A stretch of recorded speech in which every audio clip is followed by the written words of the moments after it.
बिहार के मधेपुरा जिले के मुरलीगंज के सीओ एक बार चर्चा में है। मामला लव सेक्स और धोखा से जुड़ा हुआ है।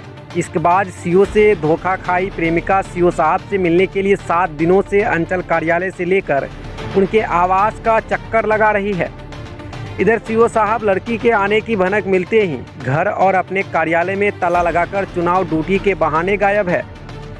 युवती के मुताबिक घटना के संबंध में बताया जाता है कि मधुबनी जिले के रहने वाले मुरलीगंज के सीओ ने प्रेम प्रसंग में पहले दरभंगा की एक युवती के साथ शारीरिक संबंध बनाया, फिर काफ़ी दिनों तक यौन शोषण करने के बाद शादी से मुकर गया। इस बाबत लड़की ने पटना के एसके पुरी में सीओ के विरुद्ध मामला भी दर्ज कराया है, मगर जेल जाने से बचने के लिए परिजन ने आनन फानन में पटना शीतला मंदिर में शादी करवा दी, जिसके बाद सीओ साहब को बेल मिल गया। मगर बेल मिलते ही सीओ साहब बेलगाम हो गए और अब दूसरी लड़की से शादी करने जा रहे हैं, जिसकी भनक लगते ही युवती 9 दिनों से एक बार फिर सीओ से मिलने का प्रयास कर रही है, मगर सीओ साहब घर और कार्यालय आना मुनासिब नहीं समझ रहे हैं। कई दिनों से आप अंचल कार्यालय का चक्कर लगा। मैं आपको किसला कुमार जी से मिलने आई थी, जो वर्तमान में आपको मुरलीगंज ब्लॉक के वो जो हैं सो सीओ हैं, और ये अभी 6 दिसंबर को जो है इनको ज़मानत मिली है और ये अभी जो है अग्रिम ज़मानत पे है। तो मेरे बेल ऑर्डर के अनुसार जो है सर, मैं इनसे बात करने का प्रयास कर रही हूँ दिसंबर से ही। 29 दिसंबर को भी मैं जो हूँ तो इनके जहाँ पे पूर्व में पोस्टिंग थी मौराना प्रखंड के अंतर्गत बिल्ही, वहाँ भी जा कर के बात करने का कोशिश की मैं, लेकिन ये सर मुंह छुपाते रहें, बात नहीं किए। वहाँ जनता करीब आपको फिर मैं आई, 29 दिसंबर को भी आई, उसके बाद 4 जनवरी को भी मिलने का प्रयास की। तो 4 जनवरी को जो है जनता को नहीं रहा गया, वहाँ के जो स्थानीय लोग हैं उन लोगों का मुझे सहयोग मिला और जनता ने भी जानना चाहा कि आखिर क्या मामला है, कि आप क्यों नहीं जो है बात कर रहे हैं लड़की से। लगभग मतलब 500 से अधिक लोगों की संख्या में लोग थे, लेकिन सीओ साहब उस दिन भी नहीं निकले और अंततः जो है वो रात के 10:30 बजे जो है ब्लॉक से भाग गए थे। ठीक है, और इस तरह से बार बार मैं इनसे मिलने के लिए आ रही हूँ। बेल ऑर्डर के संदर्भ में बात करना चाहती हूँ कि आप क्या करना चाहते हैं। अच्छा, मामला क्या है? मामला ये है सर कि हमारा और इनका जो है सो कोई प्रेम प्रसंग का मामला था नहीं।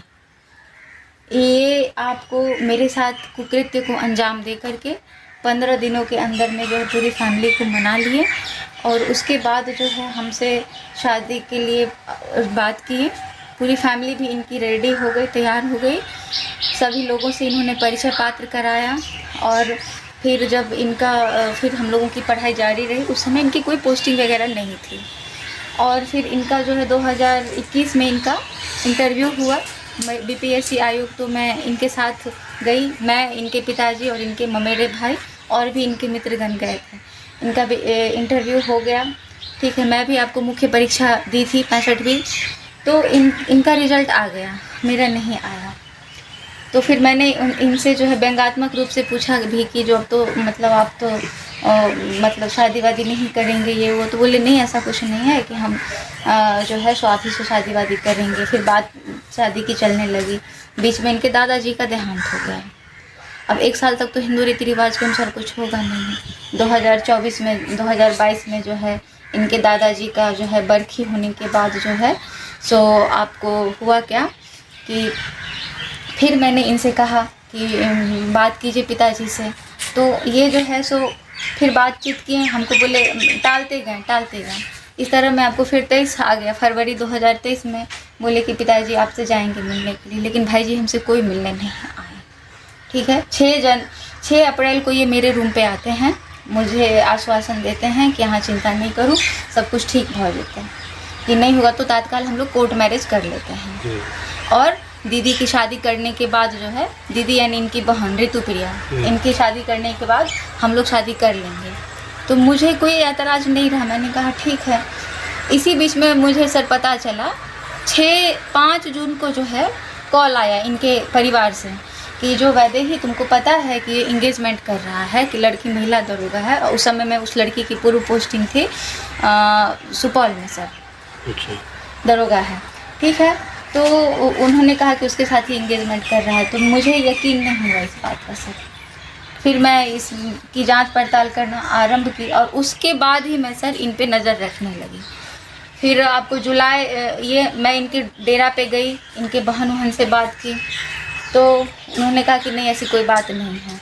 ये आए भी 2 दिन मेरे साथ रहे, इंगेजमेंट के बाद भी 2 दिन मेरे साथ रहे, और मुझे एहसास तक नहीं होने दिए कि मेरा इंगेजमेंट हो गया है सर। और मुझे पिताजी से बात करवाएं कि जो मतलब हम जो है सो शादी करेंगे। पिताजी बोले कि हम गांव जाएंगे, आपके पापा से बात करेंगे। 9 जून, 22 जून, 14 जून इतना टाइम दिए, एक भी डेट पे पिताजी नहीं गए। तब मेरे पापा बोले कि बेटा अगर वो एग्री है इसलिए तो तुम लोग जो है कोर्ट मैरिज के लिए अप्लाई कर दो, सावन भादो बीतने के बाद जो है ना इनके पिताजी से हम लोग बात करेंगे। ठीक है, पापा की भी बात पिताजी से हो चुकी थी, लेकिन सर ये डॉक्यूमेंट हमको भेजे ही नहीं। डॉक्यूमेंट के लिए मैं कहती रह गई, आज भेज देते हैं, कल भेज देते हैं। फिर उन्होंने कहा कि सितंबर में अप्लाई कर दीजिएगा, अक्टूबर में 2 से 3 अक्टूबर तक हम कोर्ट मैरिज कर लेंगे, और दीदी की शादी दिसंबर में करके 2024 में हम लोग शादी कर लेंगे। लेकिन सर इन्हीं के वहाँ पे कर्मचारी के द्वारा मुझे बताया है कि मैडम ये आपके साथ छलावा कर रहा है, कि ये इंगेजमेंट कर चुका है, 70 लाख रुपया दहेज ले चुका है, और 17 दिसंबर को शादी भी इसकी होने वाली है। तो मुझे विश्वास ही नहीं हो रहा था सर। मैं और देखिए अंततः जो है सो मैं कोर्ट के शरण में गई। कोर्ट 22 जुलाई को मैं जो है सो 22 जुलाई को सर मैं SK पुरी थाना में केस की। तो महिला SI हमारी जो थी पिंकी प्रसाद, उन्होंने कहा कि 3 दिन का उनको टाइम देके बुलाते हैं, समझाते हैं कि ठीक नहीं होगा, जॉब करते हैं ये फलाना चिलाना। तो मैंने कहा ठीक है, इनको 3 दिन का समय दिया गया, लेकिन ये लोग आए नहीं। 2021 में जो है 22 फरवरी को इन्होंने मुझसे शादी भी की, शीतला मंदिर भी इन्होंने पत्नी स्वीकार किया मुझे। उसी के आड़ में हाँ सबको परिचय देते थे कि हमारी जो है मंगेतर है, फिर बाद में हमारी पत्नी है।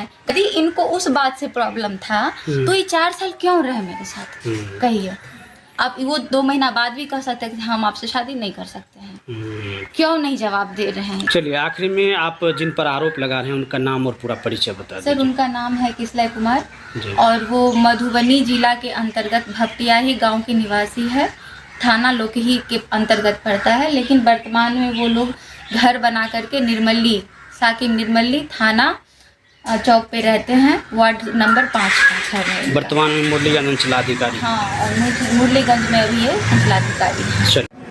वहीं CO साहब के नाम मिलने से पीड़िता पप्पू यादव से अब न्याय दिलाने की गुहार लगा रही है। वहीं पूरे मामले पर पप्पू यादव ने कहा कि ऐसे लोगों के कुकृत्य को छिपाने के लिए रसूखदार लोगों का हाथ होता है। अभी तक तो CO को सस्पेंड होना चाहिए था। वीडियो बनवन की उसका भी मामला है, CO का मामला है। अब तक ये गाँव शोषण जो है, बच्चों के साथ खिलवाड़ करना, शादी के नाम पर CO को तो अभी तक सस्पेंड हो जाना चाहिए और जेल हो जाना चाहिए। अभी तक CO का सस्पेंड नहीं होना और जेल में नहीं जाना। मैं समझता हूँ कि किन रसूखदार लोगों का इसमें भागीदारी है। मैं इसके लिए बात करूँगा और जरूरत होगी तो इस बच्ची के साथ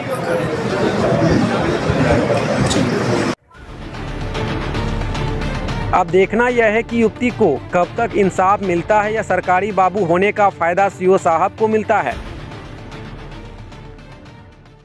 शादी की धूम में चमकेगा आपका hair style the Big Shop के साथ। आकर्षक wedding collection, bridal lehenga, sherwani, sari, suit, complete ladies wear, men's wear और kids wear. Kalibari road, Bhatta Bazar, Purnia.